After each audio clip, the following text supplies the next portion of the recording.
She refused to talk about marriage but expected him to wait forever. He finally walked away and she let him go. She told him she was saving herself for marriage. 3 years in. 3 years of showing up, being patient, being present. And when he finally asked where all of this was going, she changed the subject. Again. That is not a boundary. That is a trap. And he was standing right in the middle of it. So he did what anyone pushed to their limit would eventually do. He asked the question that needed to be asked, got silence in return, and made a decision. What happened next is the part that kept him up at night, and honestly, it should keep you up too. Let us go back to the beginning, because context here is everything. 3 years is not a short amount of time. 3 years means holidays together, inside jokes, meeting families, building habits around another person. 3 years means you have invested something real, something that does not just live in your memory but in the way your daily routine has quietly reorganized itself around another human being. It means you have canceled plans for them, rearranged priorities for them, let your world quietly shrink and expand at the same time to make room for who they are. When you are in that kind of relationship, it is completely reasonable, actually it is necessary, to have honest conversations about where things are headed. That is not pressure. That is not an ultimatum dressed up in polite language. That is just being a grown adult in a serious relationship, doing the basic work of making sure you and the person beside you are pointed in the same direction. So picture this man, 26 years old, genuinely in love, trying time and time again to open up a conversation about the future. Not demanding a wedding date. Not showing up with a ring and an expectation. Just trying to have a real, honest, adult discussion about where this relationship is going and whether the two of them share a vision for what comes next. He is not asking for a guarantee. He is asking for a conversation. And every single time he tries to have it, she dodges it. Changes the subject with a laugh or a distraction. Deflects with something that sounds almost like an answer but lands nowhere. Goes quiet in that particular way that makes the room feel smaller. For 3 years straight, through every attempt and every carefully chosen moment, he cannot get a straight answer about whether this woman sees a future with him at all. He keeps trying because he loves her, and because people who love each other do not give up after the first or the 5th or the 15th closed door. Now layer on top of that what she did say clearly. She told him she is saving intimacy for marriage.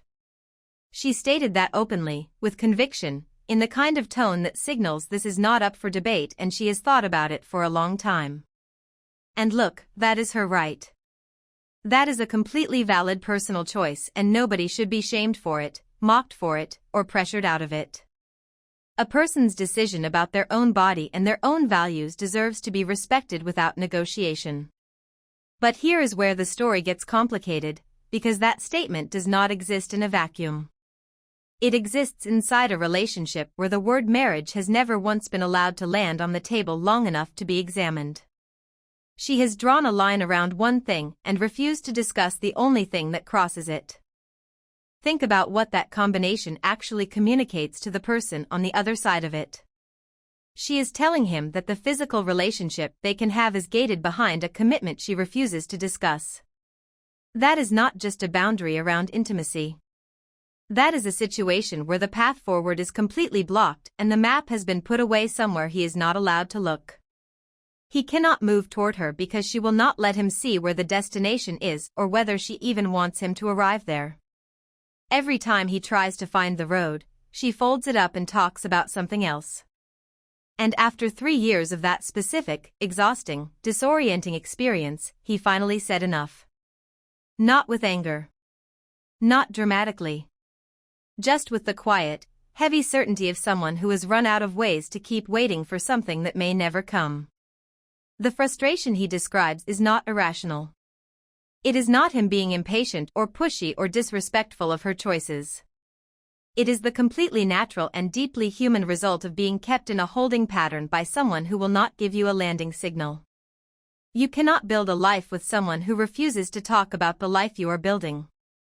You cannot commit more deeply to a person who flinches every time commitment is mentioned, who treats the word future like it is something dangerous rather than something you plan together. You cannot keep pouring energy and time and genuine love into something when you have no idea if the container you are pouring it into has a bottom. At some point, the silence itself becomes an answer, even if it is not the one either person wanted to say out loud. And so he ended things. Right there in the moment, after one more deflection, after one more conversation that started with hope and ended with nothing, he finally said what had been building for months. Maybe longer. He said this is not working and he walked away from it. That took real courage. Not the performed kind that looks good later in the retelling, but the actual quiet courage it takes to end something you love on principle, not because the feeling is gone but because the foundation underneath it is missing and you have finally stopped pretending otherwise. Ending things because you deserve clarity, even when part of you would rather just keep going and hope it somehow resolves itself, is one of the harder things a person can do. And he did it. Here is where everything shifts, though. The next day he waited to see what she would do. Would she call? Would she show up at his door with a look on her face that said she finally understood what was at stake? Would she finally be willing to have the conversation she had been avoiding for years, now that the cost of avoiding it had become real and immediate?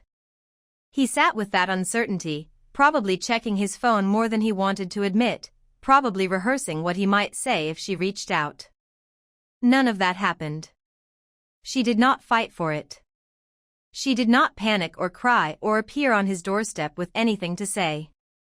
She did not reach out with a sudden willingness to talk about the future now that the relationship was actually on the line and the loss was no longer hypothetical. She just accepted it. Calmly. Quietly. With a stillness that did not read like grief at all. Like she had been carrying a small, quiet version of this ending around inside her for a while already, and he had simply given it a date. And that should have been his answer. Right there, in that silence, in that absence of urgency. That should have told him everything he needed to know about where her heart actually was in this relationship. Because when you love someone and they leave, you do not accept it quietly the next morning like a forecast you had already checked.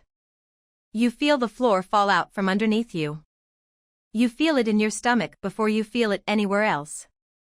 The fact that she did not feel that, or at least did not show any version of it, says something enormous and painful about what was actually going on beneath the surface of those 3 years and all the warmth they probably contained. But here is the part that cuts deepest. He panicked. He sat with her silence and he felt something shift in his chest in a way that did not feel like relief or vindication. Because when the person you love does not fight for you, it does not make you feel like you made the right call. It makes you question whether you were ever as central to their world as they were to yours. It makes you replay everything, looking for the signs you might have missed, the moments where the imbalance was visible if only you had known where to look. And that feeling is brutal in a specific, disorienting way, because it arrives just when you thought you were finally being brave. So he reached out. He told her he would accept everything. All her terms. All her conditions and timelines and silences. Whatever she needed from him, he would give it. Just please do not let this be the ending. She said she was done. Let that sit for a second. She avoided every honest conversation about the future for 3 years. She gave him nothing to work with, no roadmap, no reassurance, no indication that she was building toward anything with him specifically. He finally walked away on principle, out of self-respect, out of a need for something real. She let him go without blinking. And then when he came back willing to give her everything she could have asked for at any point along the way, she was done. Completely. Finally. Without hesitation. That is not someone who was just shy about talking about marriage or anxious about the future in the abstract, ordinary way that many people are. That is someone who had already made a private decision about this relationship and simply had not communicated it yet. The avoidance was not rooted in fear or uncertainty or an inability to articulate what she wanted. It was the particular quiet of someone who already knew the answer and had chosen not to say it. It was a lack of commitment to him specifically, dressed up for 3 years in something that looked from the outside like caution. And the moment he left, she did not lose sleep over it because she had already been slowly, privately releasing her hold on this for some time before that final conversation ever happened. Now some people will say he should not have panicked and gone back. And maybe in terms of strategy and self-preservation, they are right. But strategy is not what drives a person at 2 in the morning when they realize the relationship they poured 3 years into might actually, genuinely be over. What drives you then is love.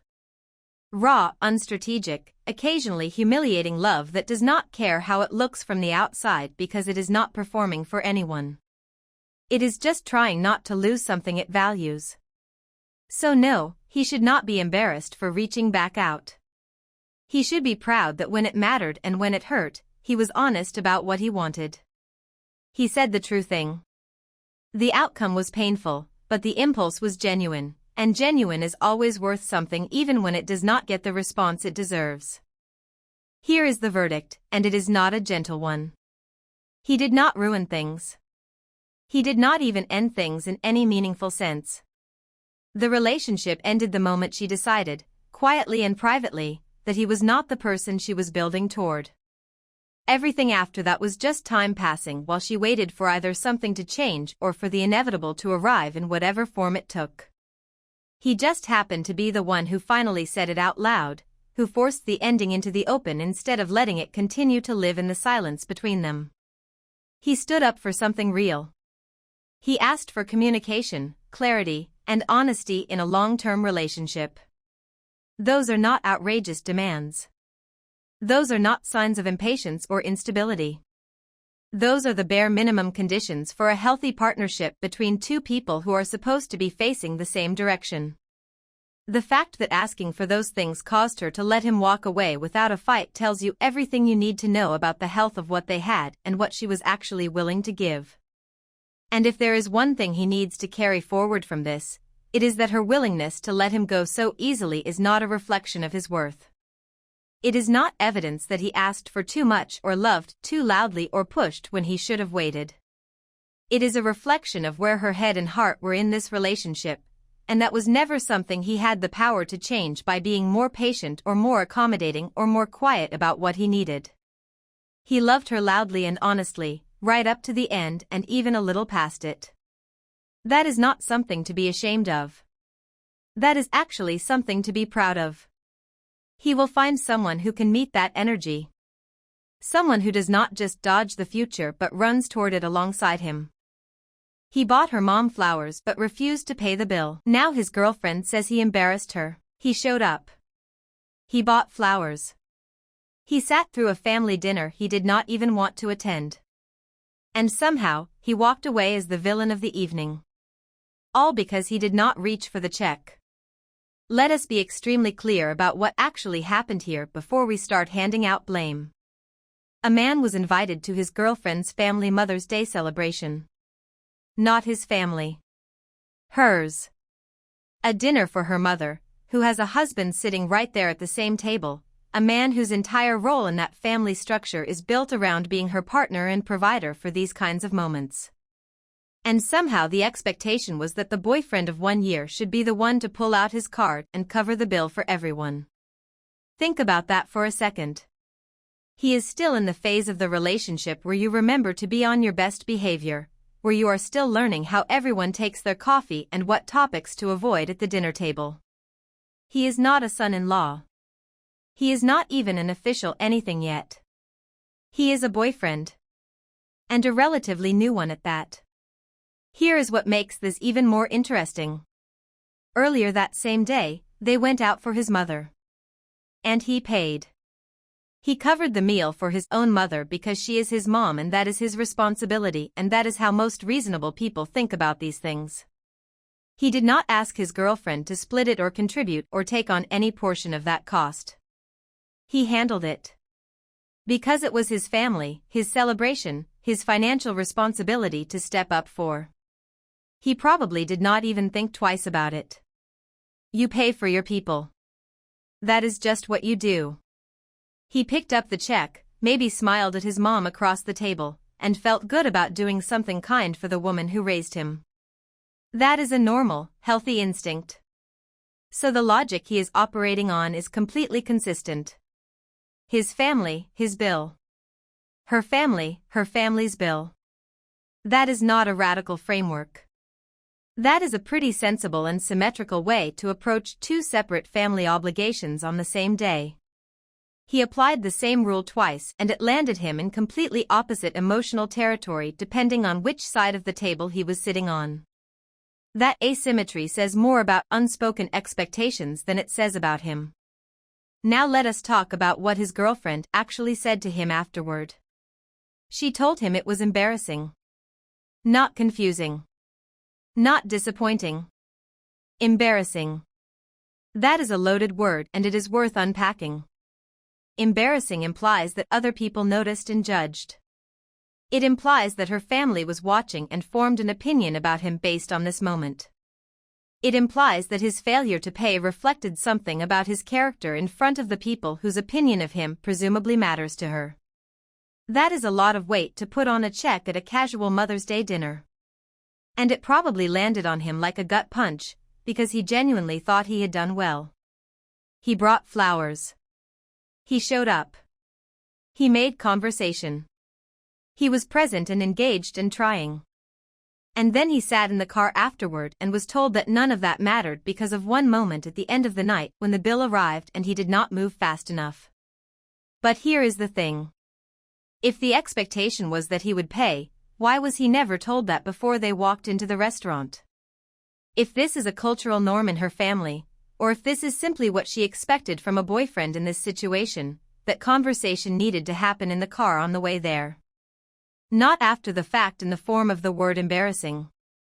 Because expecting someone to meet a standard they never knew existed and then shaming them for failing to meet it is not a fair way to treat a partner. He cannot retroactively reach for a check that has already been settled.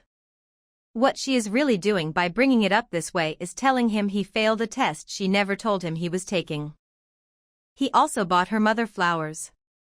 That detail matters more than it might seem at first. Buying flowers for someone's mother on Mother's Day when you have been dating their daughter for just over a year is a genuinely thoughtful gesture. He did not have to do that. Nobody would have blamed him for showing up empty-handed to a family event for a woman who is not his mother. The fact that he thought about it, planned ahead, went out of his way to pick something up, and walked through that front door with something in his hands means he was paying attention. He was trying to show respect and appreciation in a way that was visible and intentional. He wanted her family to see that he cared about their daughter and about them. And then that effort got completely overshadowed and quietly forgotten the moment the check conversation started, as though the flowers never existed. Here is the part that nobody wants to say but needs to be said. The father was right there. The husband. The man who has been married to this woman presumably for decades, the man who is the head of that family unit by every traditional and modern definition of the term. If anyone at that table should have been reaching for the check without a second thought, it was him. He was the one celebrating his wife. He was the one whose role in that family includes showing up for exactly this kind of moment, year after year, without needing to be asked. The idea that a boyfriend of 1 year should be subsidizing a family celebration for people he is still getting to know, while the actual husband of the woman being celebrated sits across the table, is genuinely strange logic. I am not trying to be harsh, I am just being honest. Some people will argue that the boyfriend should have offered as a gesture of goodwill, a way to show the family he is generous and cares about their daughter. And sure, that perspective exists and it is not entirely without merit. But there is a significant difference between offering to contribute and being expected to cover the entire table without being asked or warned. Generosity is a choice. It comes from a place of wanting to give freely. Being silently assigned a financial role you never agreed to take on is something else entirely, and it strips the gesture of any warmth it might have had. If he had paid under those conditions, he would not have been doing something generous. He would have been avoiding punishment. And when that unspoken role gets enforced through embarrassment rather than honest conversation, that is a relationship communication problem, not a question of who should pay the restaurant bill. Look, he is not wrong for feeling confused by this. He is not wrong for not paying. He handled his own family's celebration and showed up with flowers for hers. That is a reasonable and caring effort from a boyfriend who has been in this relationship for just over a year. The expectation that he should automatically assume financial responsibility for her entire family at a holiday dinner, without any prior discussion, is the thing that needs examining here. Here is the real verdict. The check at this dinner was never really about money. It was about what each of them expects from this relationship and what each of them assumes the other already understands. She expected him to step up in a way that felt natural to her and to her family. He operated on a logic that felt completely fair and consistent to him. Neither of them talked about it beforehand. That is the actual problem. Not who paid and not who should have. But if we are forced to answer the direct question of who should pay, the answer is the husband. The father. The man who has been her partner for however many years they have been together. Mother's Day is a celebration for his wife, his family, his tradition. The boyfriend of 1 year was a guest who showed up respectfully with flowers and a good attitude toward a dinner he had not been enthusiastic about attending. That deserves appreciation, not embarrassment. And if his girlfriend wants him to be the kind of partner who steps up financially for her family, she needs to have that conversation openly and honestly before the next holiday rolls around. Because expecting someone to read your mind and then making them feel ashamed when they cannot is a pattern that will erode this relationship faster than any restaurant bill ever could. He brought flowers. She should start there. Comment below which story hit you harder, then drop a like and subscribe if you want more of this every week.